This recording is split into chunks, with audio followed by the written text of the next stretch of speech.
वो लता मंगेशकर जी बताएं किस नियत से कहा? हमें पता है कि सावरकर कौन था, एक गद्दार था, एक कार था, माफी मांगने वाला इंसान था। उसने देश के लिए किया क्या, ये तो बताओ ना। सावरकर जब जेल से छूट गया तो क्या किया देश के लिए? किताबें लिखी। किताबें कौन सी लिखी? हिंदू मुसलमान लिखा। और टू नेशन थ्योरी की बात की। टू नेशन थ्योरी का मतलब होता है हिंदू मुसलमान अलग अलग राष्ट्र हैं। जिन्ना से पहले मुस्लिम लीग से पहले टू नेशन थ्योरी की अगर बात की दुनिया में किसी ने तो वो है सावरकर, जिसको देशभक्त बोलते हैं। क्यों बोलते हैं? जिसने इंसानों का बंटवारा करने की बात की।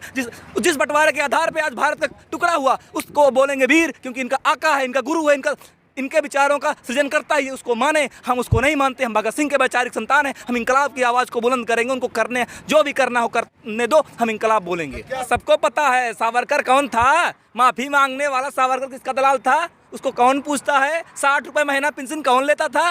अंग्रेजों से, ठीक ना? तो वीर कहा जाता। हाँ, उसी की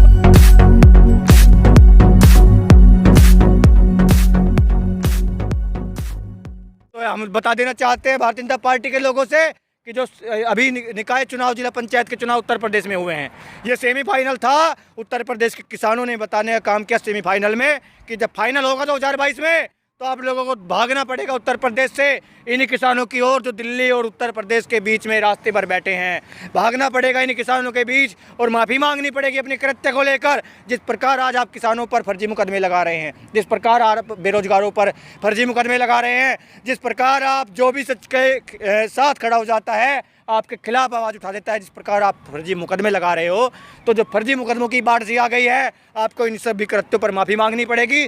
और मुख्यमंत्री योगी आदित्यनाथ को अभी संकेत मिलने लगे हैं कि आपको गद्दी छोड़नी है। तो भारतीय जनता पार्टी से, माननीय प्रधानमंत्री से, इनके राष्ट्रीय अध्यक्ष से मेरा निवेदन है कि आप ये झूठे ढकोसले ना करें। 6 महीने और इस मुख्यमंत्री को रह लेने दीजिए। उत्तर प्रदेश की जनता 2022 में खुद ही से गद्दी से उखाड़ फेंकेगी। तो नया चेहरा आने के बाद क्या लगता है फिर यूपी में बीजेपी की सरकार बनेगी? हम इतने अनपढ़ और उत्तर प्रदेश के लोग इतने गवार नहीं हैं कि इन लोगों के नाम बदलो राजनीति के बाद चेहरा बदलो राजनीति को ना समझते हों। अरे चेहरा बदलने से विचारधारा नहीं बदल जाएगी, न चेहरा बदलने से आपके जो मानसिकता है वो नहीं बदल जाएगी। आपकी विचारधारा के साथ साथ जो हिंदू और मुसलमान की आप घटिया राजनीति करते हैं वो नहीं बदल जाएगी। किसान विरोधी आपकी नीति नहीं बदल जाएगी। बेरोजगार के लिए जो आपने काम नहीं किया, रोजगार के लिए जो आपने काम नहीं किया, जो नौजवानों विरोधी नीति है वो नहीं बदल जाएगी।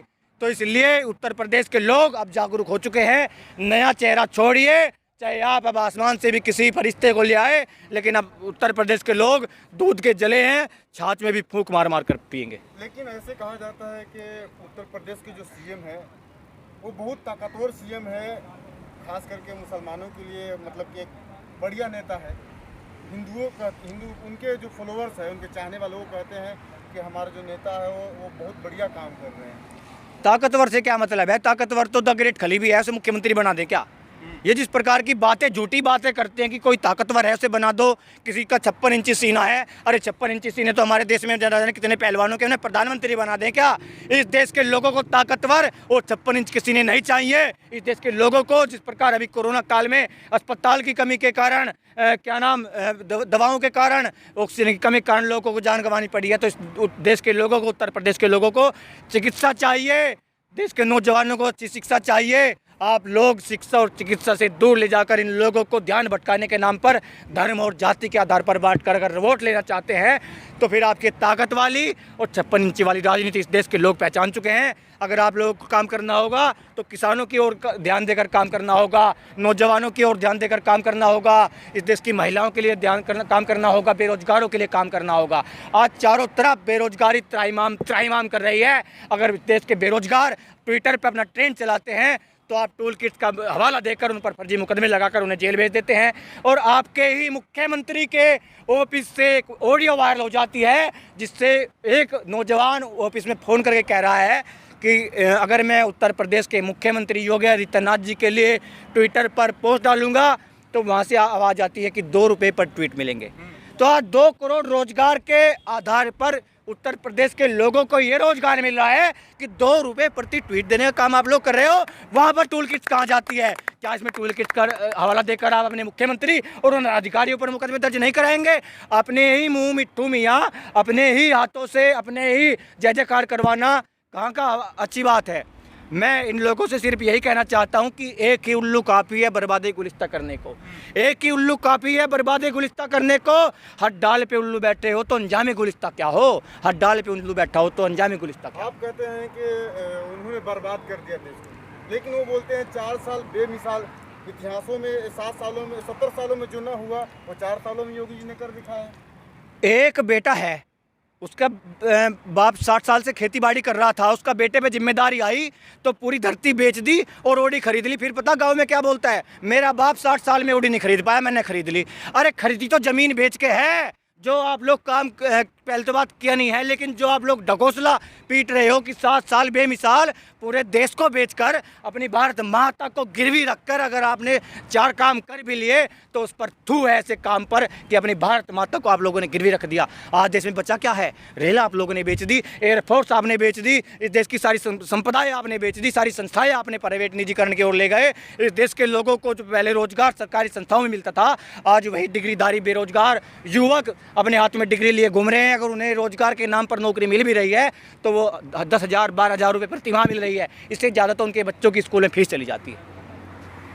जिस तरीके से टूल किट का मामला चल रहा है यूपी के अंदर और दिखाया जा रहा है कि 2 रुपये पर ट्वीट के दिए जाएंगे, योगी जी की छवि सुधारने के लिए खासकर ये निकाला गया है, क्या कहेंगे? पहली बात तो ये कि छवि सुधारने के लिए मतलब उस इंसान की छवि खराब है। छवि उत्तर प्रदेश की जनता के निगाह में उसकी खराब हो गई है। सबने देखा हाथरस में आधी रात को क्या हुआ, सबने देखा सोनभद्र में क्या हुआ, आदिवासियों के साथ दौड़ा के मारा गया आदिवासियों को। सबको पता है कि गंगा में लाशें बह रही थी, गंगा के किनारे रेत में लाशें दफन थी। सबको पता है इसकी हकीकत की छवि क्या है। और आप बात कर रहे हैं 2 रुपये पर ट्वीट की। अच्छी बात है भाई, उन अंधभक्तों को क्या करेंगे, कैसे जिएंगे, कैसे खाएंगे? उनको कुछ तो चाहिए, वो उनके लिए रोजगार है। मुबारक हो उनको 2 रुपये पर ट्वीट, ठीक ना। जिनके पास खाने को नहीं, हम तो गर्व से कहते हैं कि हम आंदोलनकारी हैं और सड़क पे बैठे हैं, हमारे लंगर लगे, हम खा रहे हैं, जी रहे हैं। संघर्ष जब तक रहेगी जान तब तक करेंगे तानाशाही व्यवस्था के खिलाफ संग्राम। और अच्छी बात है उनको मिले रोजगार, जिनके पास खाने के लिए कुछ नहीं। करते हैं आंदोलनकारी हैं, लेकिन आपको तो वो कहते हैं कि आप लोग कांग्रेस के दलाल हैं। वाह वाह, दलाल कौन था सबको पता है। सावरकर कौन था? माफी मांगने वाला सावरकर किसका दलाल था? उसको कौन पूछता है? 60 रुपये महीना पेंशन कौन लेता था? अंग्रेजों से, ठीक ना। को तो वीर कहा जाता है। हाँ, उसी की बात कर रहे हैं। गायिका जो है लता मंगेशकर, हाँ, उसने पोस्ट करके अच्छी बात है, कहने दो। सबको पता है 60 रुपये महीना अंग्रेजों से पेंशन सावरकर लेते थे। किस लिए लेते थे? सावरकर जब जेल से छूट गया तो क्या किया देश के लिए? किताबें लिखी। किताबें कौन सी लिखी? हिंदू मुसलमान लिखा। और 2 नेशन थ्योरी की बात की। 2 नेशन थ्योरी का मतलब होता है हिंदू मुसलमान अलग अलग राष्ट्र हैं। जिन्ना से पहले मुस्लिम लीग से पहले 2 नेशन थ्योरी की अगर बात की दुनिया में किसी ने तो वो है सावरकर, जिसको देशभक्त बोलते हैं। क्यों बोलते हैं? जिसने इंसानों का बंटवारा करने की बात की। जिस बंटवारे के आधार पर आज भारत का टुकड़ा हुआ उसको बोलेंगे वीर, क्योंकि इनका आका है, इनका गुरु है, इनके विचारों का सृजन करता ही उसको माने। हम उसको नहीं मानते। हम भगत सिंह के वैचारिक संतान हैं। हम इंकलाब की आवाज़ को बुलंद करेंगे। उनको करने जो भी करना हो करने दो, हम इंकलाब बोलेंगे। क्या लता मंगेशकर ने जो पोस्ट की है तो क्या वो गलत की है क्या? लता मंगेशकर जी बहुत अच्छा गाती हैं, हम उनका सम्मान करते हैं, लेकिन हम इस विषय पर कुछ भी नहीं कहना चाहते क्योंकि हमें पता है कि सावरकर कौन है। लता मंगेशकर जी ने किस नियत से कहा, सबको पता है किस नियत से कहा, किस माइंडसेट की इंसान है वो। लता मंगेशकर जी बताएं किस नियत से कहा। हमें पता है कि सावरकर कौन था, एक गद्दार था, एक कार था, माफी मांगने वाला इंसान था। उसने देश के लिए किया क्या, ये तो बताओ ना।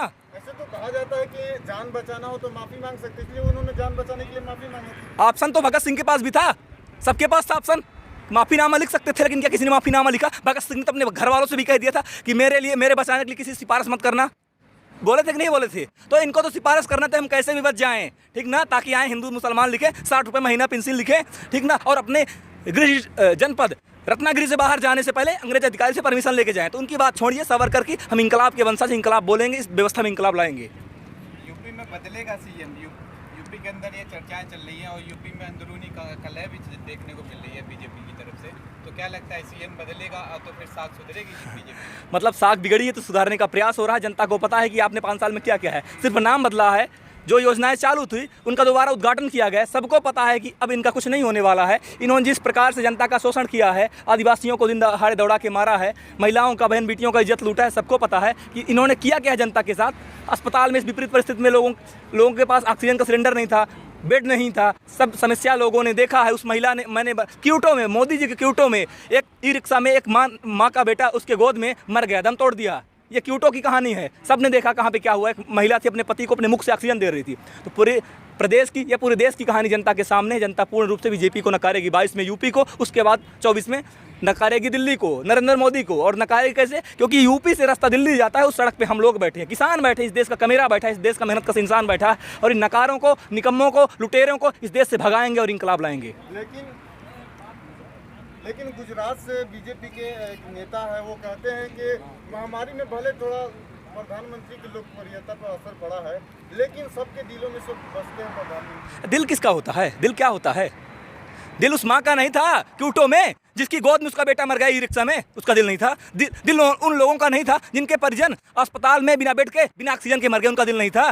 दिल उनका नहीं था जिनके परिजनों की लाश नदियों में बह रही है, जानवर उसको नोच रहे हैं, कुत्ते बिल्ली खा रहे हैं, मतलब कुत्ते खा रहे हैं, तमाम तरह के जंगली जानवर खा रहे हैं, रेत में दफन किया, उनका दिल नहीं था। दिल की बात मत करिए। दिल उन बेरोजगार युवाओं का नहीं था क्या, जो एसएससी का भी प्रदर्शन करने आए तो लाठी मार के भगाया गया हमारे भाइयों को, हमारी बहनों को? हमारा दिल नहीं था क्या कि हमने पढ़ाई किया, बेरोजगारी के लिए पढ़ाई किया? दिल इन किसानों का नहीं है क्या, जो 6 महीने से ज़्यादा इस सड़क पे बैठे हैं? किस लिए बैठे हैं? 400 से ज़्यादा शहीद हो गए, इनका दिल नहीं है? किस दिल की बात करते हैं आप? एक दिल के लिए पूरे देश को बर्बाद करेंगे आप? लेकिन आप इस वक्त बोलते हैं, लेकिन चुनाव का समय आता है तो आप बीजेपी को ही वोट देते हैं, क्यों? ये तो आपको लगता होगा, बंगाल में देखा।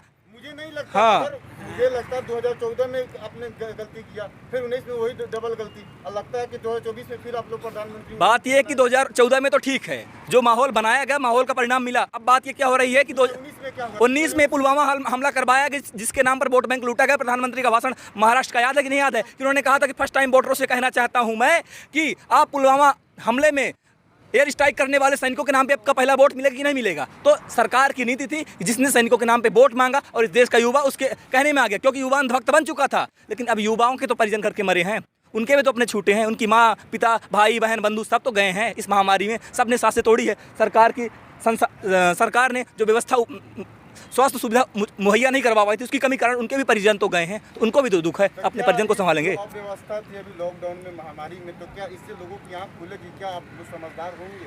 हमारी आंख तो खुली है, तभी तो हम सड़क पर बैठे हैं। जो जिन लोगों की आंख नहीं खुली है, उनको जगाने का प्रयास कर रहे हैं कि भाई इन शोषित वंचित लोग एक हो जाओ और इन शोषण करने वालों के खिलाफ एक होकर के लड़ो। क्योंकि अगर हम सब लोग बारी बारी से लड़ेंगे तो हम सबकी बारी बारी से पिटाई होगी। इसलिए वक्त आ गया कि हम सब शोषित वंचित लोग एक साथ आएँ और इन शोषकों को एक साथ एक मजबूत ताकत से नकारें।